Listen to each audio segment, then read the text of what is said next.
Next heading हमारी हो जाएगी कॉन्टिन्यूटी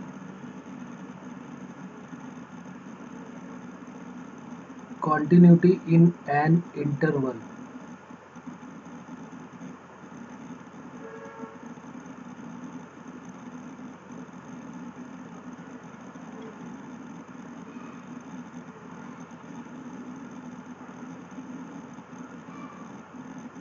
किसी इंटरवल में हम कॉन्टिन्यूटी कैसे चेक करेंगे, और इसमें और भी कई सारे वर्ड आ जाते हैं, जैसे राइट। अभी तक हमने देखा कि right hand limit, left hand limit और वैल्यू ऑफ द फंक्शन अगर इक्वल होते हैं तो हम बोल देते हैं कॉन्टिन्यूअस है।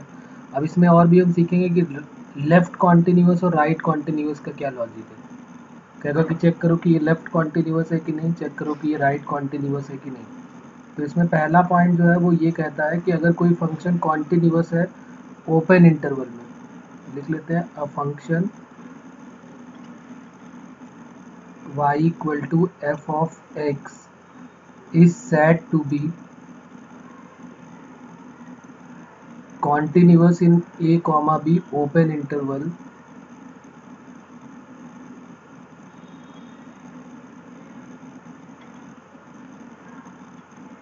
if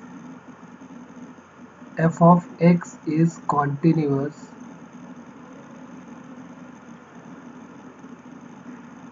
at each and every point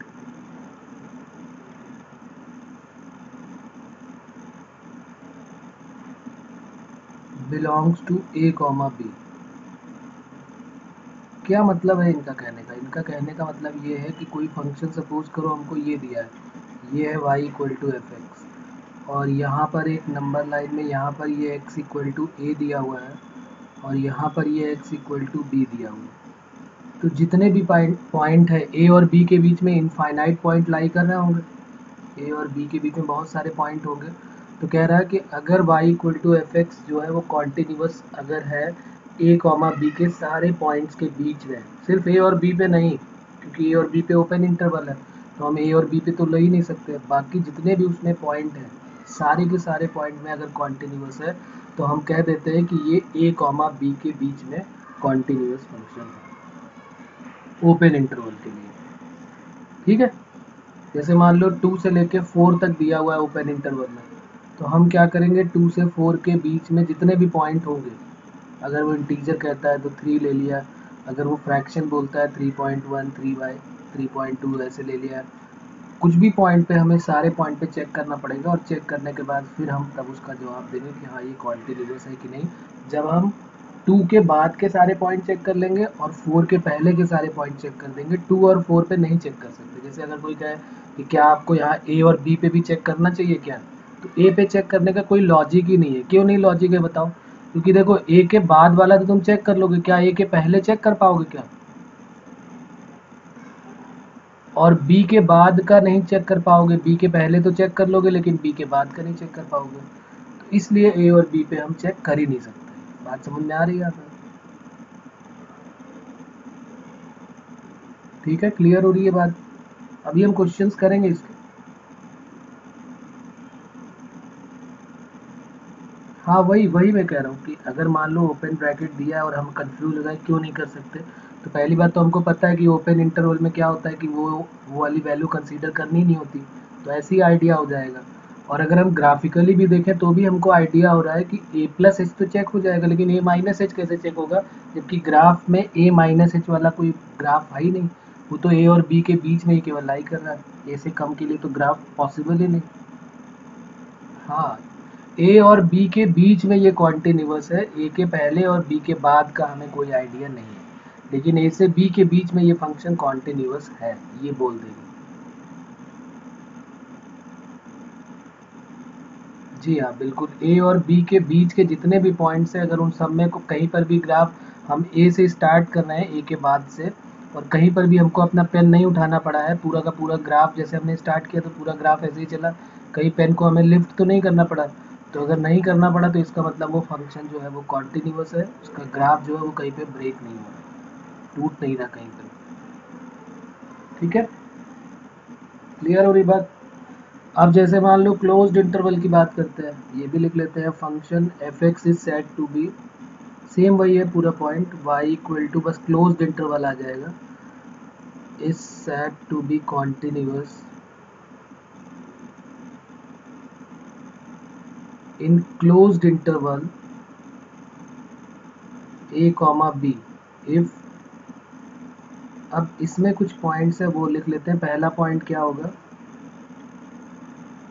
continuous है, पहला पॉइंट हो गया f of x is continuous, f of x is continuous in the open interval a comma b। Closed interval के बीच में अगर हमें कंटिन्यूटी चेक करनी है तो अगर हमने सिर्फ ओपन में चेक कर ली, जो कि फर्स्ट वाला पार्ट बन गया हमारा, कि अगर ए और बी के बीच के सारे पॉइंट पे चेक कर दिए तो हम बोल देंगे कि एफ एक्स जो है वो कॉन्टिन्यूअस है। दूसरा पॉइंट, इसमें एक और नया वर्ड आ जाएगा, राइट कॉन्टिन्यूअस और लेफ्ट कॉन्टिन्यूअस। तो हम क्या करेंगे, लिख लेते हैं इसको भी कि फंक्शन जो है वो राइट कॉन्टिन्यूअस कब हो जाएगा, y equal to f of x जो फंक्शन है इज राइट कॉन्टिन्यूअस। अब ये राइट कॉन्टिन्यूअस का मतलब क्या है, कॉन्टिन्यूटी में तो हम चेक करते हैं कि left hand limit, right hand limit और वैल्यू ऑफ द फंक्शन तीनों सेम होने चाहिए।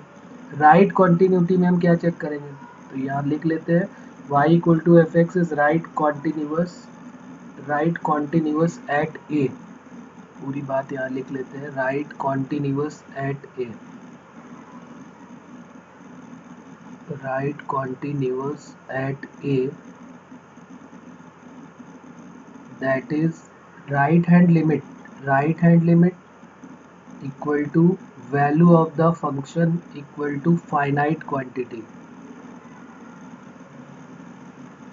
बात समझ में आई कि इसका क्या मतलब है, जब right hand limit, left hand limit और वैल्यू ऑफ द फंक्शन तीनों इक्वल हो जाते हैं तो हम बोल देते हैं कि वो फंक्शन कॉन्टिन्यूअस है। लेकिन जब राइट हैंड लिमिट और सिर्फ value of the function he equal हो तो अब हम उसको एक नया नाम दे रहे हैं, राइट कॉन्टिन्यूअस भी उसको बोल सकते हैं। तो इस तरह का काम भी जेई में हमको करना पड़ेगा कि राइट कॉन्टिन्यूटी ही चेक करके हम बता देंगे कि ये राइट कॉन्टिन्यूअस है कि नहीं है। क्या करना पड़ेगा, right hand limit, value of the function. Right hand limit का फॉर्मूला क्या होता है, limit as tending to zero f of a plus h, और एक हो जाएगा एक एफ ऑफ ए, और ये जो है दोनों कोई ना कोई एक फाइनाइट क्वांटिटी ही आनी चाहिए, इनफाइनाइट नहीं होना चाहिए। तो ये हो जाएगा राइट कॉन्टिन्यूअस। तो क्या अब लेफ्ट कॉन्टिन्यूअस बताने की ज़रूरत है कि लेफ्ट कॉन्टिन्यूअस तो ऑटोमेटिकली समझ में आ गया। अगर हाँ, यहाँ पर क्या हो जाएगा, y equal to f of x is left continuous at b. जैसे यहाँ पर ए ले लिया है वैसे यहाँ पर ले लेते हैं बी पॉइंट।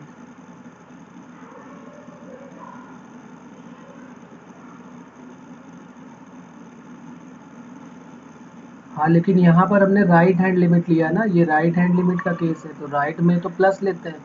भाई राइट का मतलब क्या होता है, जैसे x इक्वल टू ए लिया है तो ये राइट साइड हुआ ना, ए प्लस एच। इधर जाओगे तो राइट साइड और इसके इधर जाओगे लेफ्ट साइड।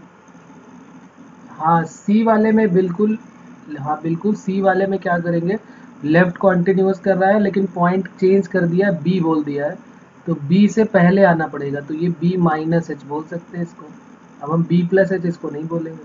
तो क्या हो जाएगा, left hand limit equal to value of the function मतलब एफ ऑफ बी, और ये जो है दोनों फाइनाइट क्वांटिटी होने चाहिए। तो लेफ्ट कॉन्टिन्यूअस का मतलब समझ में आ गया। कॉन्टिन्यूअस का मतलब क्या होता है, right hand limit, left hand limit, value of the function तीनों इक्वल होना चाहिए। लेकिन लेफ्ट का मतलब क्या हुआ, लेफ्ट का मतलब हुआ कि लेफ्ट हैंड लिमिट और वैल्यू ऑफ द फंक्शन ये दोनों फाइनाइट होने चाहिए, तो लेफ्ट कॉन्टिन्यूअस।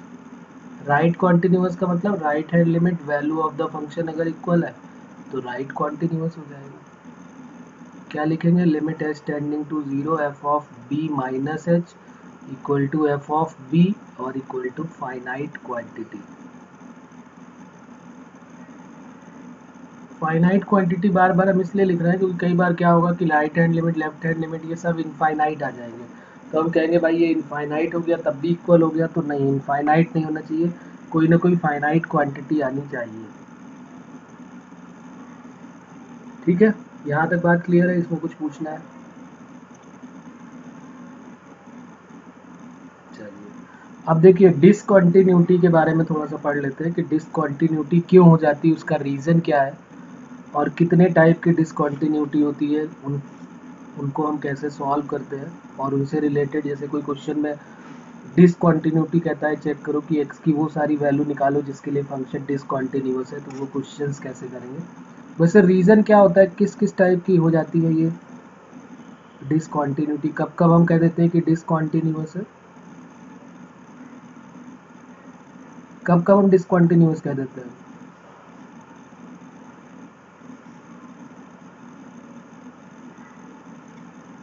हाँ, ग्राफिकली तो हम देख के बता देंगे, लेकिन मैथमेटिकली कैसे बताएंगे? मैथमेटिकली बताने के लिए हमको राइट हैंड लिमिट हम निकालते हैं, लेफ्ट हैंड लिमिट निकालते हैं और वैल्यू ऑफ द फंक्शन निकालते हैं। कई बार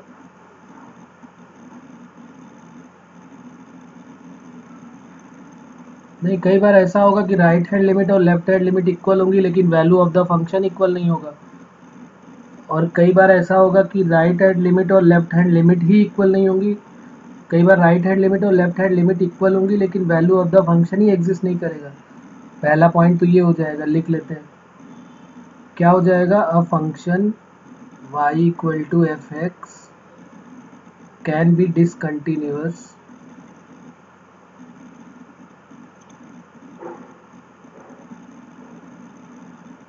ड्यू टू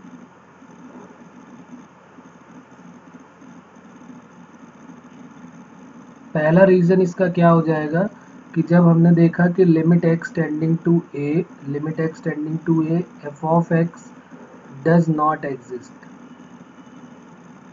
पहला पॉइंट ये हो गया, मतलब हमने राइट हैंड लिमिट निकाली, लेफ्ट हैंड लिमिट निकाली, वो दोनों तो इक्वल हो गई, लेकिन वैल्यू ऑफ द फंक्शन जो limit x tending to a, इसका मतलब क्या हुआ, limit x tending to a f x does not exist. ये हमने पिछली क्लास में बात की थी, जरा बताओ इसका क्या मतलब हुआ,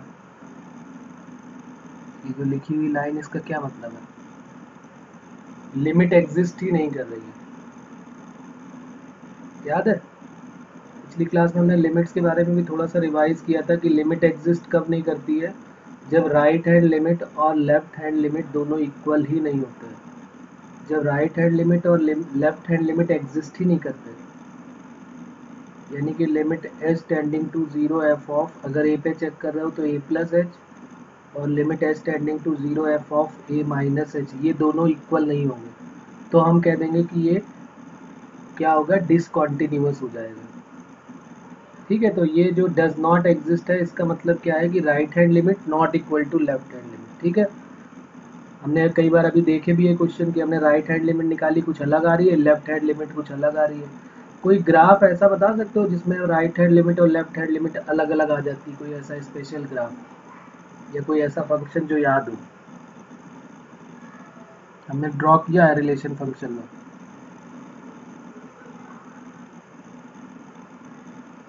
कोई भी ऐसा ग्राफ जिसको हम देख के बता दें कि हाँ इसकी राइट हैंड लिमिट अलग आएगी, लेफ्ट हैंड लिमिट अलग आएगी, बगैर सॉल्व किए, सॉल्व ना करना पड़े हमको।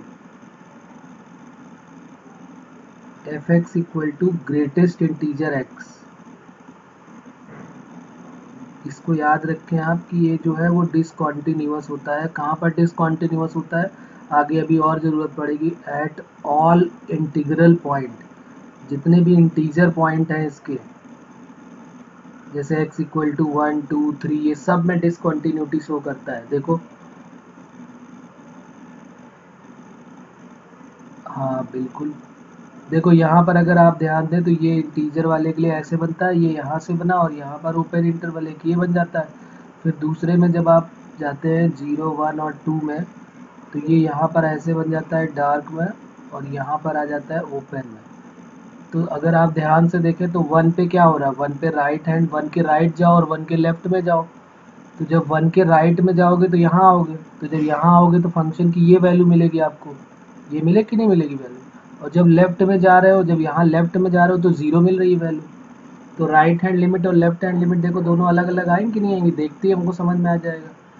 किसी 2 पे देख लो, 2 के आगे जाओगे, 2 के जैसे आगे गए तो ये वाला पॉइंट मिलेगा, यानी ये y की वैल्यू मिलेगी, और 2 के पहले गए तो ये यहाँ पर आ जाएगा, 2 के पहले तो ये y की, दोनों कहाँ इक्वल होने वाले हैं। तो इसका मतलब ये सारे इंटीग्रल पॉइंट पे क्या होता है, डिसकंटिन्यूटी शो करता है, आप इसका ध्यान रखें। सिग्नम फंक्शन की बात करो, सिग्नम फंक्शन क्या डिसकंटिन्यूअस होता है, y equal to signum of x। याद है इसके दो ग्राफ बने थे इस तरीके से, मॉड x अपॉन x जब x नॉट इक्वल टू 0 होता है और x की वैल्यू होती है 1, ये सॉरी 0 जब x इक्वल टू 0 होता है। फिर इसको और थोड़ा सॉल्व कर लेते हैं, तो इसमें तीन तीन वैल्यूज आ जाती है। एक आ जाएगा जब x ग्रेटर देन 0 होता है तो प्लस x अपॉन एक्स यानी 1 आ जाता है, जब x लेस देन 0 होता है तो माइनस एक्स अपॉन एक्स यानी माइनस 1 आ जाता है, और 0 पे क्या हो जाता है, 0 दे देता है। तो इसका भी ग्राफ ड्रॉ करोगे तो x इक्वल टू 0 पे ये क्या हो जाएगा, देखो 0 पे चेक कर रहे हो तो यहाँ 0 हो गया, जब 0 से आगे बढ़ोगे तो ये इस टाइप से ग्राफ जाता है इधर, और जब 0 से पहले जाओगे तो ये यहाँ पर आएगा, तो ये 0 हो गया, यहाँ पर ये 1 हो गया, इधर ये -1, ये 2 हो गया, ये -2 हो गया, और ये बढ़ता जा रहा है, इधर भी 1 आ गया और इधर भी -1 आ गया। अब देखो अगर कोई कह दे कि भाई कैसे पता चला आपको चेक किए बिना, तो आप बोल सकते हो कि भाई देखो 0 पे अगर हम 0 से थोड़ा आगे जाओगे तो फंक्शन ये मिलेगा, ये y की वैल्यू मिलेगी, और 0 के जब पीछे आओगे तो ये y की वैल्यू मिलेगी। और यहाँ ये चिल्ला चिल्ला कह रहा है, ये देखो ना 0 से बड़े के लिए +1 आ रहा है और 0 से छोटे के लिए क्या आ रहा है, -1 आ रहा है, तो कहाँ इक्वल है, दोनों इक्वल है ही नहीं। इसका मतलब राइट हैंड लिमिट और लेफ्ट हैंड लिमिट इक्वल ही नहीं है, तो लिमिट ही एग्जिस्ट नहीं करती इसकी। तो अगर कोई कह दे क्या कि ये 1 पे भी जो सिग्नम फंक्शन है क्या 1 पे भी डिसकंटिन्यूटी शो करता है, 1 पे जरा चेक करके देखो, ये 1 पॉइंट है, 1 के थोड़ा पहले जाओ, 1 के थोड़ा बाद में जाओ, क्या y की वैल्यू सेम नहीं मिलने वाली तुमको, देखो यहाँ पे दोनों में सेम है। हाँ देख रहे हो कि यहाँ, हाँ ये जो है वो सिर्फ 0 पे ही डिसकंटिन्यूअस होगा, लेकिन जो ये पहला वाला था ये सारे इंटीग्रल पॉइंट पे, चाहे 1 हो चाहे 2 हो, -1 हो -2, जितने भी इंटीग्रल पॉइंट है ये सब में डिसकंटिन्यूटी शो करता है, याद रहेगा अब ये। Signum x is discontinuous at x equal to, सिर्फ एक ही पॉइंट है x इक्वल टू 0 जहां पर सिग्नम डिसकंटिन्यूटी शो करता है, ठीक। तो एक तो ये हो गया जब राइट हैंड लिमिट और लेफ्ट हैंड लिमिट इक्वल ही नहीं होती, इसका मतलब लिमिट ही एग्जिस्ट नहीं करती है। Right hand limit left hand limit दोनों इक्वल ही नहीं होती, तब हम कह देते हैं कि ये डिसकंटिन्यूअस है। जो हमने पिछली क्लासेस में क्वेश्चन किए थे उसमें ऐसे ही देखा था कि राइट हैंड लिमिट, और कई बार ऐसा हो रहा था कि राइट हैंड और लेफ्ट हैंड लिमिट इक्वल नहीं आ रही थी, तो वो यही पॉइंट हो गया हमारा। दूसरा पॉइंट क्या हो सकता है कि हो सकता है कि राइट हैंड लिमिट और लेफ्ट हैंड लिमिट दोनों इक्वल आ जाए। सेकेंड पॉइंट इसका क्या हो सकता है, बी पॉइंट, क्या लेट किया था इसको हमने फर्स्ट पॉइंट, तो हाँ सेकेंड पॉइंट क्या हो जाएगा इसका, और दूसरा पॉइंट क्या हो सकता है इसमें कि लिमिट एग्जिस्ट करे, मान लो राइट हैंड लिमिट एग्जिस्ट करे, लेफ्ट हैंड लिमिट भी आए, राइट हैंड लिमिट भी आए, लेकिन वो दोनों फंक्शन की इक्वल ना हो। राइट हैंड लिमिट आए लेफ्ट हैंड लिमिट आए, दोनों इक्वल हो, लेकिन ये दोनों इक्वल ना हो वैल्यू ऑफ द फंक्शन की। मतलब limit x tending to a हम ऐसे बोल सकते हैं एफ एक्स एग्जिस्ट कर रही, मतलब right hand limit left hand की इक्वल है but is not equal to f of a, f of a की इक्वल ही नहीं हो रही है, राइट हैंड लिमिट आ रही है। ऐसा भी काम हमने किया था कि राइट हैंड लिमिट भी निकाली लेफ्ट हैंड लिमिट भी निकाली, दोनों इक्वल आ गई, लेकिन जब हम किसी पर्टिकुलर पॉइंट पे निकाल रहे हैं तो वो अलग हो गया, तो हम कह देंगे कि भाई ये भी डिसकंटिन्यूअस हो जाएगा। तो ये दो पॉइंट ऐसे हो जाएंगे जहाँ पर हमको पता चल जाएगा कि ये जो है वो डिसकंटिन्यूटी शो कर रहा है। बात क्लियर हो रही है यहाँ तक, कोई प्रॉब्लम है इसमें?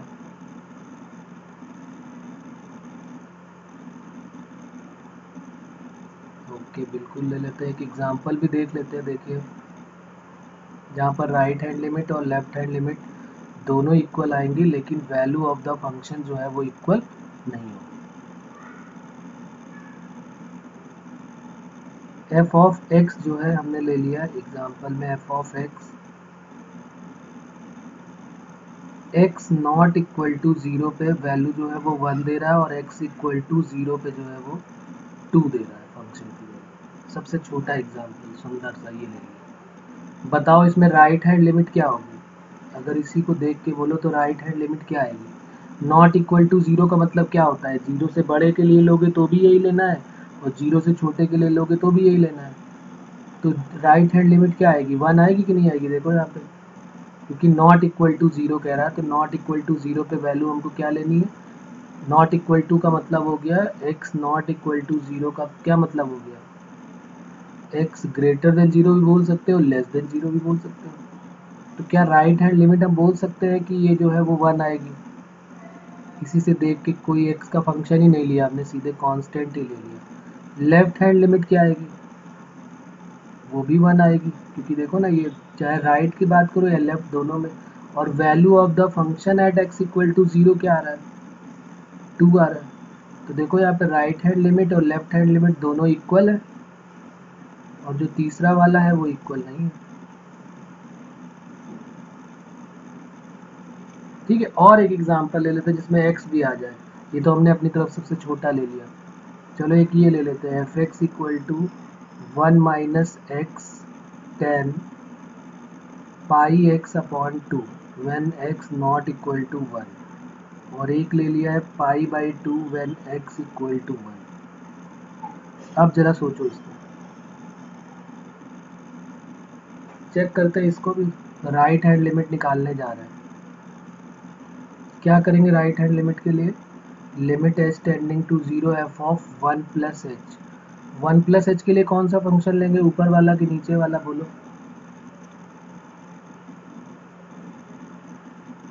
1 में कुछ ऐड हो रहा है, 1 यहाँ से देखा करो कौन सा लेना है। तो 1 में कुछ ऐड हो रहा है तो इसका मतलब 1 की इक्वल नहीं है। तो हमने यहाँ पर एफ ऑफ एक्स, हाँ तो माइनस प्लस दोनों के लिए यही ले लेंगे। तो ये एफ ऑफ एक्स हमने ले लिया, लेकिन हमें तो एफ ऑफ 1 प्लस एच चाहिए। तो 1 प्लस एच क्या मिलेगा?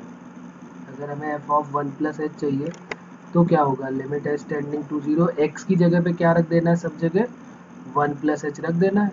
जहाँ जहाँ पे हमें एक्स दिख रहा है वहाँ 1 प्लस एच रख देते हैं। तो रख दो 1 प्लस एच, तो रख दिया। यहाँ पे देखो एक्स की जगह पे 1 माइनस और एक्स की जगह पे 1 प्लस एच, 10 पाई बाई 2 और एक्स की जगह पे 1 माइनस 1 प्लस एच।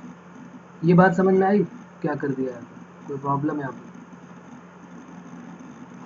जहाँ जहाँ पे मुझे x दिख रहा था, जैसे ये जो फंक्शन हमें एफ ऑफ एक्स हमने चूज़ किया है, वहाँ पर हमने x की जगह सबको 1 प्लस एच से रिप्लेस कर दिया। यहाँ पर x की जगह पे 1 प्लस एच, और यहाँ पर तो ये बन गया 1 माइनस एच, और 10 पाई बाई 2 का अंदर मल्टीप्लाई कर दो, 10 90 plus pi by 2 into H, ऐसे लिख सकते हैं। 1 से 1 तो कट हो गया, तो ये बन गया limit h tending to 0 minus h और into 10 90 plus pi by 2 into h. बोलो यहाँ तक कोई प्रॉब्लम?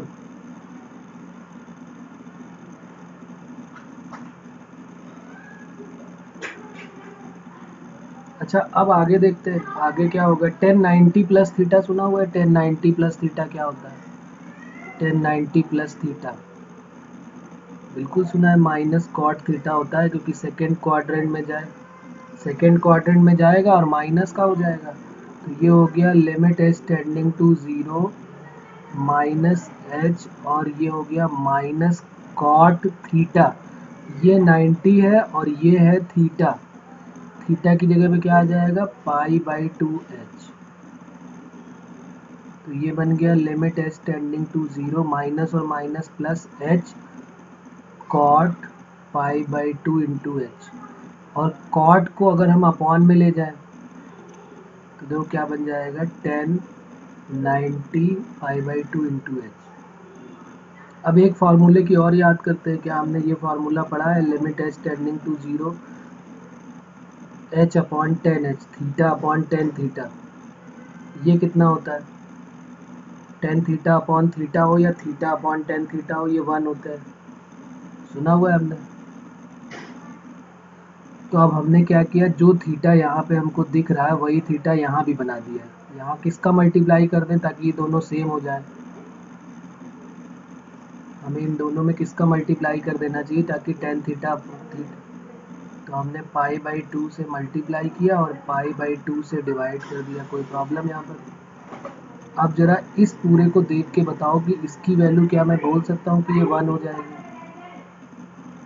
तो क्या ये 2 बाई पाई आ गई राइट हैंड लिमिट? ऐसे ही जब लेफ्ट हैंड लिमिट निकालोगे तो वो भी 2 बाई पाई ही आएगी, चाहो तो चेक करके देख लें। ठीक है, तो 2 बाई पाई, लेकिन वैल्यू ऑफ द फंक्शन जब हमने 1 पे निकाला है तो वो कितना आ रहा? देखो वैल्यू ऑफ द फंक्शन ये लिखा हुआ है, x इक्वल टू 1 पे क्या वैल्यू दे रहा है? Pi by 2। यहाँ पर हम देख रहे हैं कि 2 बाई पाई आ रहा है, लेकिन यहाँ पर पाई बाई 2 आ रहा है। तो right hand limit left hand limit ये दोनों तो इक्वल है, लेकिन value of the function not equal to है, तो ये हमने कह दिया कि भाई ये दूसरा केस बन गया।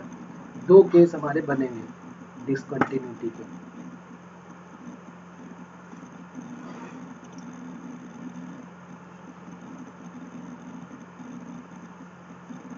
यहाँ पर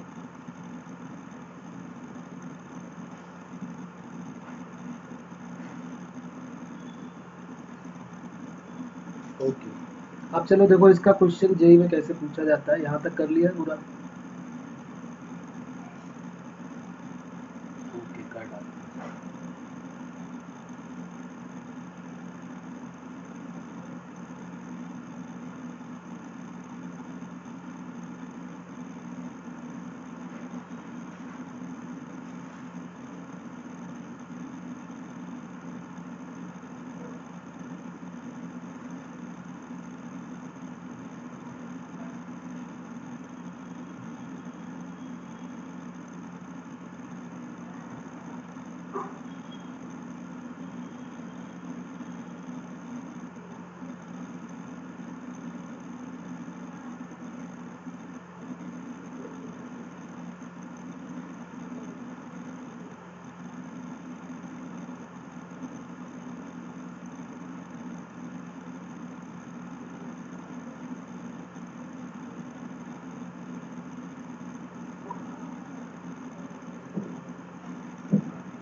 ओके, क्वेश्चन लिखते हैं इसका। Find the point of discontinuity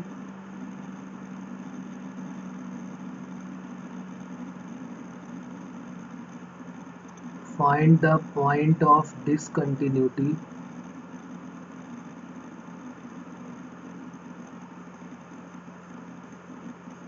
find the point of discontinuity of the following function।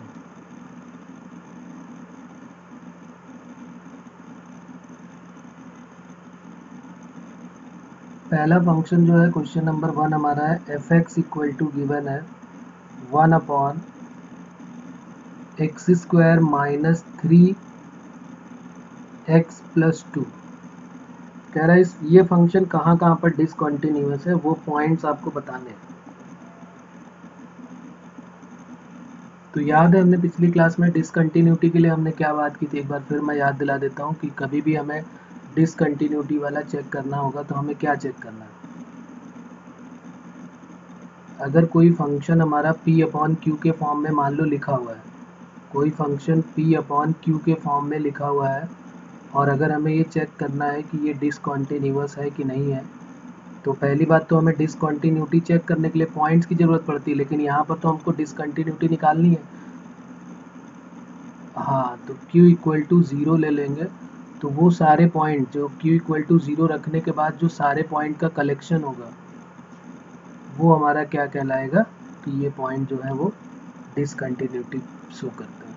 ठीक है, क्लियर हो रही बात?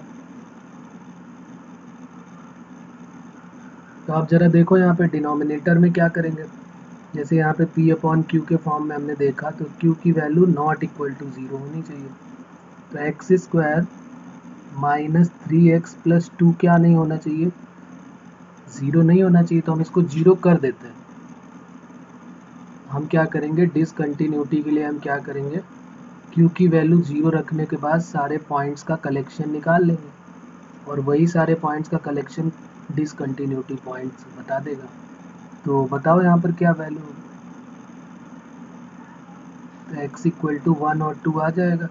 तो आंसर क्या लिखेंगे कि x इक्वल टू 1 और 2 पे ये फंक्शन क्या है, डिसकंटिन्यूअस है।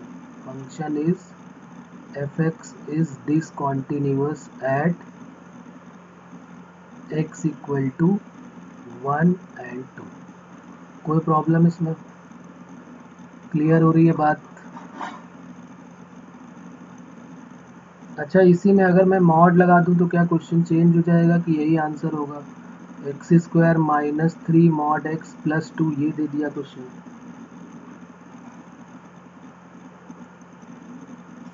इस पे चेक करके बताना है क्या ये फंक्शन कॉन्टिन्यूअस है, तो कितने पॉइंट पे, और डिसकंटिन्यूटी बता दो, कॉन्टिन्यूटी तो फिर अपने आप आ जाएगी।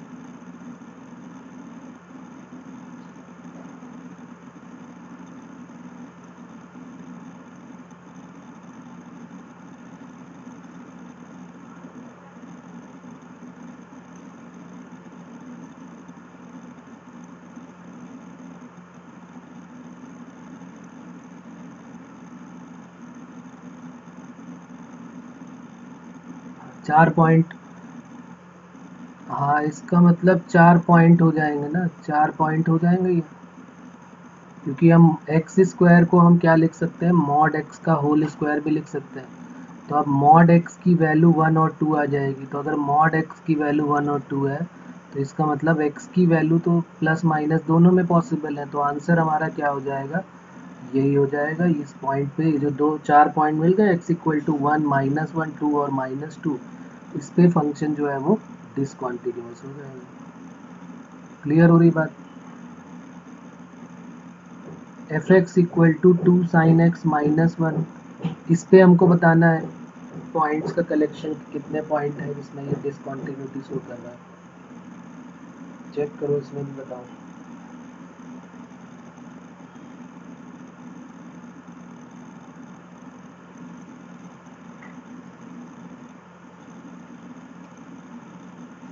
है ये, क्या करना पड़ेगा, डिनोमिनेटर जो है वो ज़ीरो कर दें।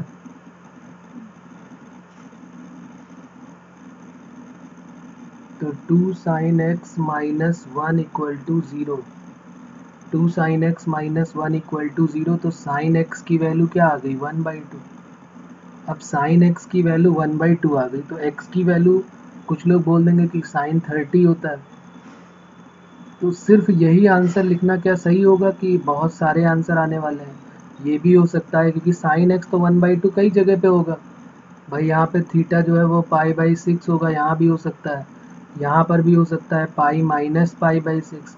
और फिर जब दोबारा फिर घूम के आओगे 2 पाई करोगे ऐड, तो फिर इन दो जगह पे फिर दे देगा, फिर 2 पाई और ऐड करो, तो इस तरीके से तो बहुत सारे पॉइंट हो जाएंगे। तो आपको याद होगा कि sine theta equal to sine alpha जब होता था, तो थीटा इक्वल टू हम यहाँ पे बोल सकते हैं ना कि भाई एक्स इक्वल टू 2 पाई के उसमें देखते जाओ, पहले π/6 फिर पाई माइनस π/6, ये भी तो हो सकता है। यहाँ पर भी 1/2 होगा, तो π/6 मिल गया, और 5 π/6 मिल गया, ये तो π/6 मिला, और यहाँ कितना मिल गया, 5 π/6। ऐसे बहुत सारे मिलेंगे ना, तो हम क्या लिखेंगे, x इक्वल टू, एक तो 2, हाँ 2 क्वाड्रेंट में होगा, लेकिन बिल्कुल बाकी दोनों में तो निगेटिव हो जाता है। तो हम क्या इसको ऐसे आंसर दे सकते हैं 2n pi plus pi by 6 और 2n pi plus 5 pi by 6। ये आंसर होगा जिसमें n जो है वो इंटीजर होगा। क्यों? क्योंकि कुछ लोग कहेंगे भाई एक ही बार क्यों गए आप, एक बार यहाँ पर आए तब ठीक है, ये हो गया। लेकिन जब आप एक बार पूरा रोटेट करके यहाँ से जब 2 पाई आपने घूम लिया, तो फिर जब यहाँ पर आए तो इसका आंसर ये भी तो हो सकता है 2 पाई प्लस पाई बाई 6। फिर जब 4 पाई में आए तो 4 पाई प्लस पाई बाई 6 हो सकता है। यहाँ पर भी तो हो सकता है जब आप पूरा घूम के आए तो दूसरे में आए तो 2 पाई प्लस 5 पाई बाई 6 हो सकता है। फिर एक बार और घूम के आए तो 4 पाई। तो इस तरीके से बहुत सारे आंसर हो सकते हैं। तो ये दोनों हमारे आंसर का पार्ट हो जाएंगे। एन की वैल्यू रखते चले जाओ और वैल्यूज तुमको मिलती चली जाएंगी। कोई प्रॉब्लम इसमें? क्लियर हो रही है बात?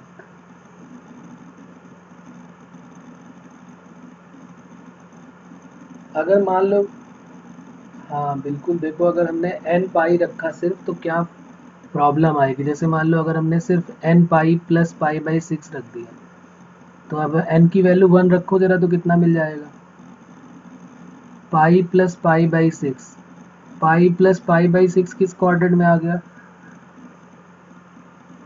क्या यहाँ पर आएगा? क्या यहाँ पर थर्ड में साइन पॉजिटिव होगा?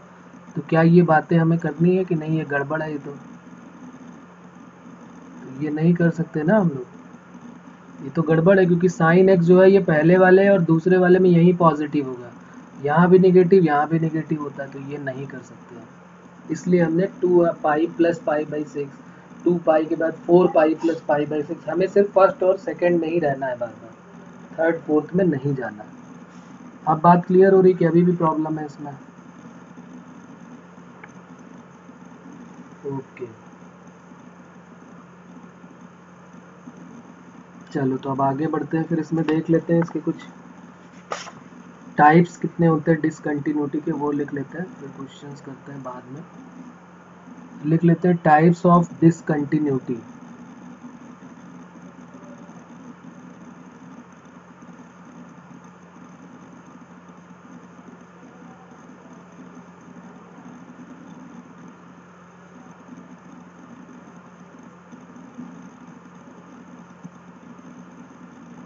क्या क्या टाइप्स हैं डिसकंटिन्यूटी के, वो लिख लेते हैं।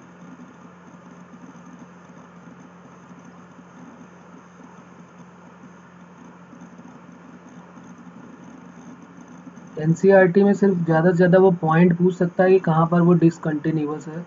ये जितना भी पार्ट हम कर रहे हैं ना, आगे जो करने जा रहे हैं टाइप्स, ये सब किसके लिए है? ये सिर्फ जेई के लिए है। उसमें एनसीईआरटी में नहीं पूछा जाने वाला टाइप्स ऑफ और ये सारा कुछ, ठीक है। तो देखो, जो टाइप्स ऑफ डिसकंटिन्यूटी है उसका हम एक फ्लो चार्ट के तरीके समझ लेते हैं कि ये जो डिसकंटिन्यूटी है ये दो तरीके की होगी। एक होगी रिमूवेबल टाइप, जिसको रिमूव कर पाएंगे, और एक होगी जिसको रिमूव नहीं कर पाओगे। तो एक का नाम हो जाएगा removable type of discontinuity. Removable type of discontinuity. और एक दूसरी हो जाएगी non removable type of discontinuity.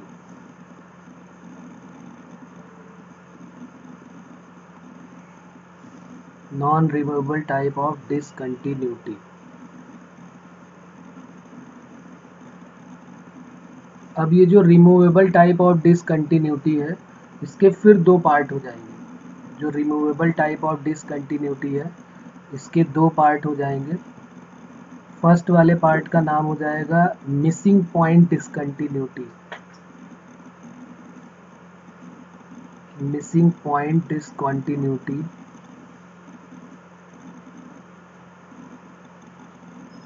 और इसका दूसरा पार्ट एक और हो जाएगा, उसका नाम हो जाएगा isolated point of discontinuity.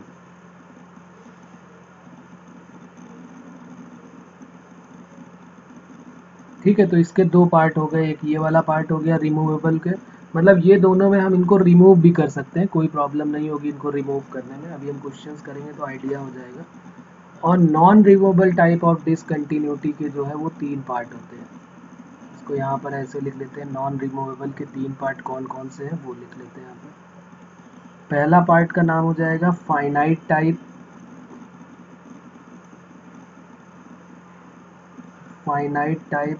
Discontinuity.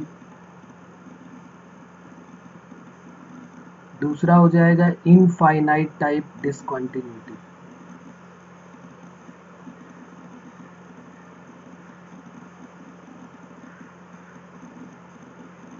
और थर्ड हो जाएगा ऑसिलेटरी टाइप ऑफ डिसकंटिन्यूटी।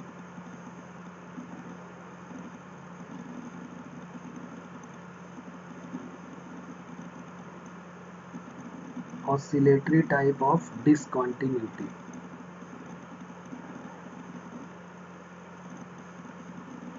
ठीक है, तो यहाँ तक पहले लिख लेंगे, फिर इन सब के बारे में एक एक करके समझते हैं।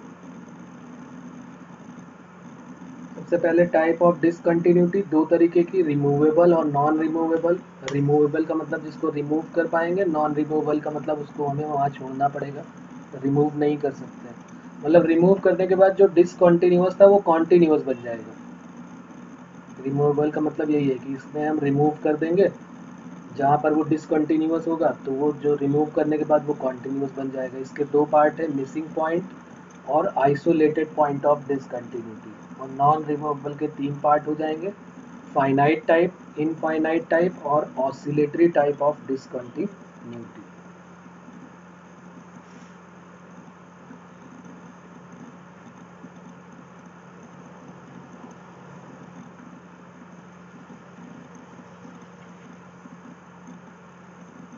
अब देखो, रिमूवेबल का मतलब इसको रिमूव कर सकते हो, तो रिमूवेबल पहली हेडिंग यही लिख लेते हैं, removable type of discontinuity.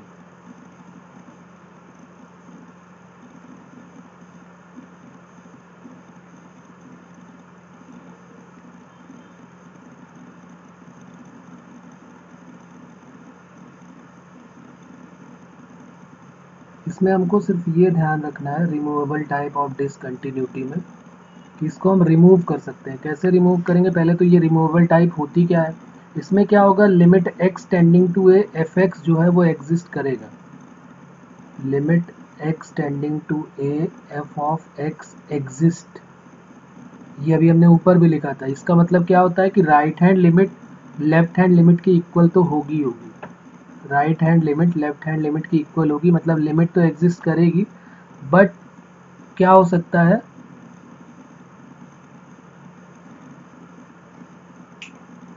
Not equal to,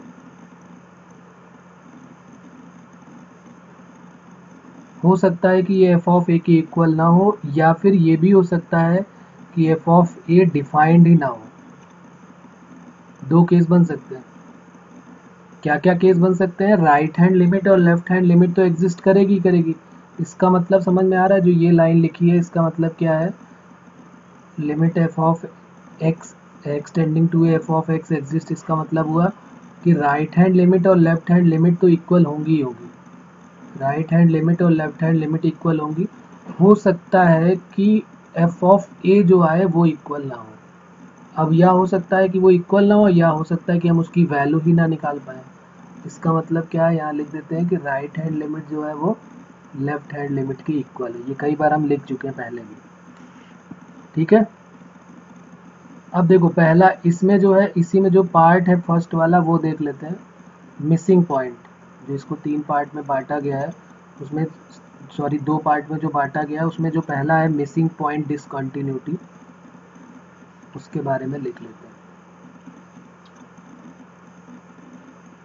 missing point discontinuity, इसमें limit x tending to a f of x तो एग्जिस्ट करेगा, limit x tending to a f of x exist करेगा, बट एफ ऑफ ए जो है वो defined नहीं होगा। F of a is not defined. इसका बहुत इजी सा एग्जांपल हम कई बार देख भी चुके हैं। देखो जैसे ये एक क्वेश्चन है, एफ ऑफ एक्स की वैल्यू जो है वो गिवन है x square minus four upon x minus two, और कह रहा है x not equal to two. तो अब इसमें बताओ कि क्या हम इसमें राइट हैंड लिमिट निकाल सकते हैं, क्या हम इसमें लेफ्ट हैंड लिमिट निकाल सकते हैं, क्या वो दोनों इक्वल होंगी। पहले तो हमको ये चेक करना है। इस तरह का बहुत इजी सा क्वेश्चन है, स्टार्टिंग में 5.1 एक्सरसाइज में शुरू में ऐसे क्वेश्चन दिए हुए हैं। लेकिन क्या हम इसमें एफ ऑफ 2 निकाल सकते हैं?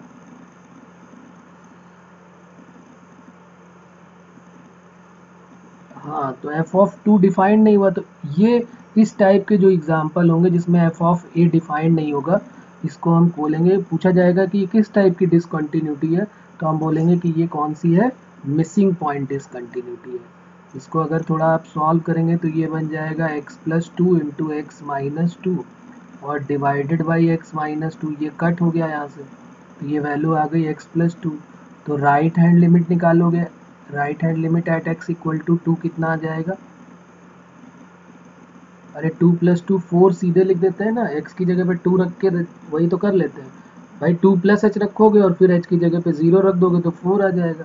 लेफ्ट हैंड लिमिट निकालोगे तो वो भी 4 आएगा, लेकिन f ऑफ 2 डिफाइंड ही नहीं होगा। क्यों नहीं डिफाइंड होगा बताओ? क्योंकि f ऑफ x की वैल्यू हम ये थोड़ा ना रखेंगे, हमारा फंक्शन ये नहीं है, हमारा फंक्शन तो ये है। तो एक्सिस जब एग्जैक्ट की बात होगी, ये लिखा हुआ है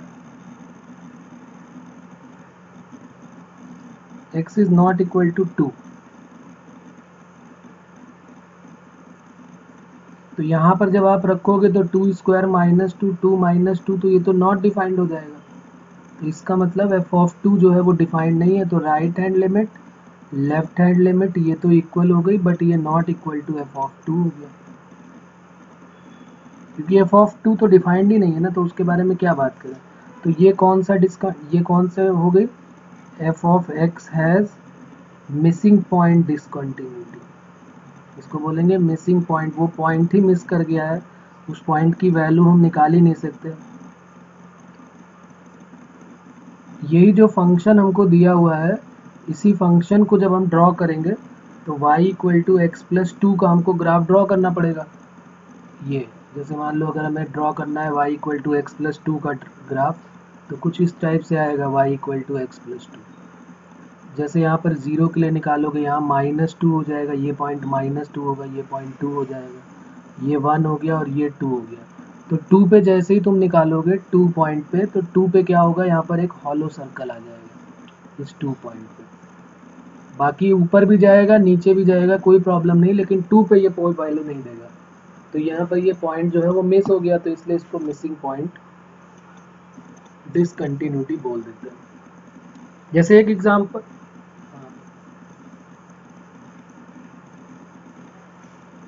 उस पॉइंट, हाँ उस पॉइंट पे हम वैल्यू ही डिफाइन न कर पाए। जैसे मान लो एक क्वेश्चन ये दे देता हूँ मैं, f x equal to sine x upon x है और यहाँ लिखा है एक्स नॉट इक्वल टू 0। तो अब तुम मुझे बताओ कि राइट हैंड लिमिट निकालोगे तो भी 1 आ जाएगी, क्योंकि साइन थीटा अपॉन थीटा 1 होता है। लेफ्ट हैंड लिमिट निकालोगे तो भी आ जाएगी।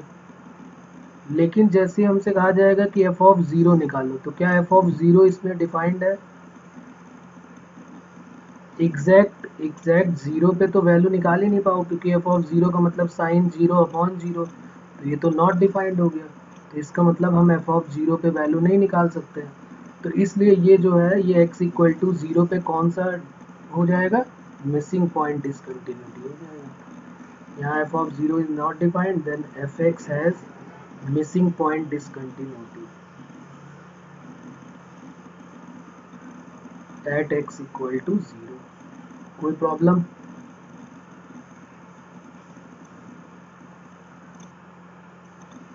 बताओ इसमें। आगे बढ़ते हैं फिर दूसरे के लिए। देखो, आइसोलेटेड पॉइंट ऑफ डिसकंटिन्यूटी क्या है? तो नेक्स्ट हेडिंग हमारी हो जाएगी आइसोलेटेड पॉइंट ऑफ डिसकंटिन्यूटी।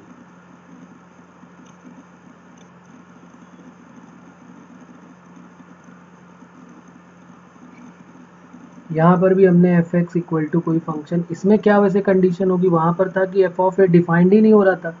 यहाँ पर एफ ऑफ ए तो डिफाइंड हो जाएगा, लेकिन वो इक्वल नहीं होगा। जैसे हमने देखा था ना, अभी ऊपर लिखा हुआ भी है कि जो रिमूवेबल होती है उसमें हम क्या करते हैं, ये सब रिमूवेबल है। अगर मान लो इसको रिमूवेबल क्यों बोल रहे हो मिसिंग पॉइंट को, यहाँ लिखा है ना कि x tending to f x exist करे, और या तो ये इक्वल ना हो और या तो ये डिफाइंड ना हो।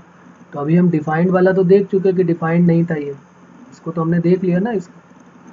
तो इसका नाम है कि हाँ, इसका नाम मिसिंग पॉइंट क्यों रखा गया है, और ये किसका पार्ट है, रिमूवेबल का पार्ट क्यों है, क्योंकि इसको हम रिमूव कर सकते हैं। कैसे रिमूव कर सकते हैं, अगर कोई पूछे भाई इसको आप रिमूव कैसे कर सकते हैं बताइए, तो अगर मैं क्वेश्चन को थोड़ा सा चेंज कर दूं, यहाँ पर f of x equal to ऐसे लिख दूं कि भाई f of x equal to x square minus four upon x minus two है, तब यहाँ पर x not equal to two है। और दूसरा हम यहाँ पर लिख दें कि जब x इक्वल टू टू हो, बस यहाँ पर मुझे वैल्यू देनी पड़ेगी कि ये 4 है। तो ये रिमूव कर दिया हमने, ये रिमूवेबल हो गई कि नहीं हो गई, रिमूवेबल टाइप ऑफ डिसकंटिन्यूटी हो गई, रिमूव कर दिया। अब ये फंक्शन जो है वो कॉन्टिन्यूस हो गया। देखो ना, ये फंक्शन कॉन्टिन्यूस नहीं हो गया। यहाँ पर अगर आप देखेंगे राइट हैंड लिमिट तो भी 4, लेफ्ट हैंड लिमिट तो भी 4, और वैल्यू ऑफ द फंक्शन निकालोगे तो भी 4 आएगा, क्योंकि हमें अब इस वाले फंक्शन में रखने की ज़रूरत ही नहीं। क्या अब हम ऊपर वाले फंक्शन में x इक्वल टू टू पे निकालेंगे क्या, नहीं, x इक्वल टू टू पे तो अलग से दे दिया गया कि 4 होगी वैल्यू, उसको निकालने की ज़रूरत ही नहीं, उस वाले फंक्शन के पास जाना ही नहीं हमको। तो इसलिए ये कौन सा हो गया, रिमूवेबल हो गया, इसमें हम रिमूव कर सकते थे, तो इसलिए इसका नाम हो गया रिमूवेबल टाइप ऑफ डिसकंटिन्यूटी, और ये फंक्शन जो है कॉन्टिन्यूस हो गया। इसमें क्या होगा, limit x tending to a F of x जो है वो एग्जिस्ट करेगा, और एफ ऑफ a भी डिफाइंड होगा, बट ये दोनों इक्वल नहीं होंगे। ये जो है वो डिफाइंड होगा, f of a is defined, but ये दोनों इक्वल नहीं होंगे। Limit x tending to a F of x not equal to f of, मतलब right hand limit left hand limit ये तो इक्वल आएंगी, लेकिन वैल्यू ऑफ द फंक्शन भी आएगा, लेकिन वो इक्वल नहीं होगा, उसकी वैल्यू तो कुछ ना कुछ आएगी, लेकिन ये दोनों इक्वल नहीं होंगे। इस तरीके को बोलेंगे हम आइसोलेटेड पॉइंट ऑफ डिसकंटिन्यूटी। एक एग्जांपल ले लेते हैं, F of x equal to greatest integer X plus greatest integer of minus X. ये दोनों याद है, ग्रेटेस्ट इंटीजर एक्स क्या होता है और ग्रेटेस्ट इंटीजर माइनस एक्स क्या होता है। तो देखो, अगर x की वैल्यू इंटीजर ले लो, अगर x की वैल्यू इंटीजर ले लो, तो ये बताओ इसकी वैल्यू तब क्या आएगी, और जब इंटीजर नहीं होगी तब इसकी वैल्यू क्या आएगी। सोचो, अगर मान लो x इंटीजर हमने ले लिया, सपोज करो यहाँ पे हमने 2 ले लिया, तो एक 2 का ग्रेटेस्ट इंटीजर और एक -2 का ग्रेटेस्ट इंटीजर, तो वैल्यू क्या दे देगा, 2 का ग्रेटेस्ट इंटीजर 2 होता है, और -2 का ग्रेटेस्ट इंटीजर -2 होता है, तो ये वैल्यू क्या दे देगा, 2 - 2 0 दे देगा कि नहीं दे देगा, होगा। रख के देख लो, x की वैल्यू 2 रख के देखा तो ग्रेटेस्ट इंटीजर 2 और ग्रेटेस्ट इंटीजर -2, तो ये हो गया 2 - 2, तो 0 आ गया। अब जरा नॉन इंटीजर ले लो, जरा 1.5 ले लो, तो 1.5 का ग्रेटेस्ट इंटीजर और -1.5 का ग्रेटेस्ट इंटीजर, ये क्या देगा, तो 1.5 का तो 1 दे देगा, -1.5 का कितना देगा, -1, तो -2, तो ये वैल्यू क्या आ गई, -1। कोई भी एग्जाम्पल लोगे तो ये हमेशा फिक्स रहेगा, पहले वाले में 0 आएगा और दूसरे वाले में -1 ही आएगा, ठीक है। तो अब यहाँ पर क्या हम इसको देखो, यहाँ पर देखें, अगर फंक्शन जो हमें दिया हुआ है इसको अगर तुम ग्राफिकली शो करोगे तो ये कह सकते हो कि ये आइसोलेट कर रहा है सारे इंटीग्रल पॉइंट पे। कैसे, जरा देखो इसका ग्राफ, एक ये हो गया 0, ये हो गया 1, ये हो गया 2, ये -1, हमेशा देख रहे हैं या तो 0 दे रहा है और या तो क्या दे रहा है, -1। तो यहाँ पर हमने इसको जो है इस तरीके से कर लिया, एक तो ये 0 हो गया और एक हो गया -1, ये ओरिजिन हो गया, तो ये -1 यहाँ कहीं पर आ जाएगा।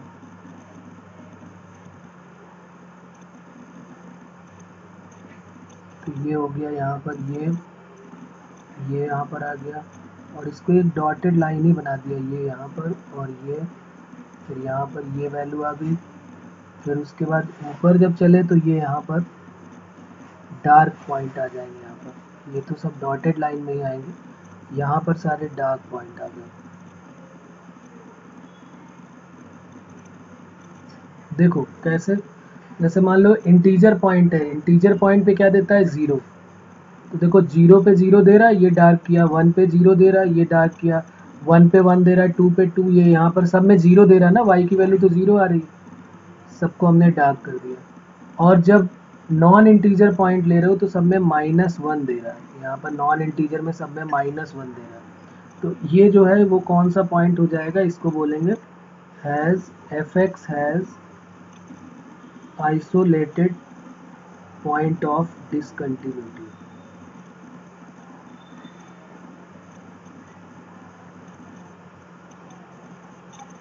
Isolated point of discontinuity at all integral point। जितने भी इंटीग्रल पॉइंट है सब में ये जो है आइसोलेट कर रहा है, हमेशा वैल्यू जो है वो इन्हीं सब के बीच में आ रही है, तो इसका मतलब है कि ये आइसोलेटेड पॉइंट ऑफ डिसकंटिन्यूटी। ठीक है, क्लियर हो रहा है। तो जब कभी ग्राफ ऐसा दिखने लगेगा कि यहाँ पर इंटीजर में सब में 0 दे रहा है और नॉन इंटीजर में सब में फिक्स -1 दे रहा है, इस टाइप का ग्राफ जब भी मिले, या 0 मिल जाए, एक में 0 दे रहा है, एक में 1 दे रहा है, या 1 दे रहा है, -1 दे रहा है, तो आइसोलेट कर रहा है। तो इस तरह के हम पॉइंट ऑफ डिसकंटिन्यूटी को हम बोलेंगे आइसोलेटेड पॉइंट ऑफ डिसकंटिन्यूटी। अगर मुझे इसको भी कॉन्टिन्यूस बनाना है तो क्या मैं रिमूव कर सकता हूँ? तो हाँ, बिल्कुल रिमूव कर सकते हैं, अगर हम इंटीग्रल पॉइंट पे भी वैल्यू -1 कंसीडर कर लें। जैसे हमने नॉन इंटीग्रल में देखा -1 आ रहा है, अगर हम इसको थोड़ा सा चेंज कर दें और कहते हैं कि भाई ये भी वैल्यू जो है वो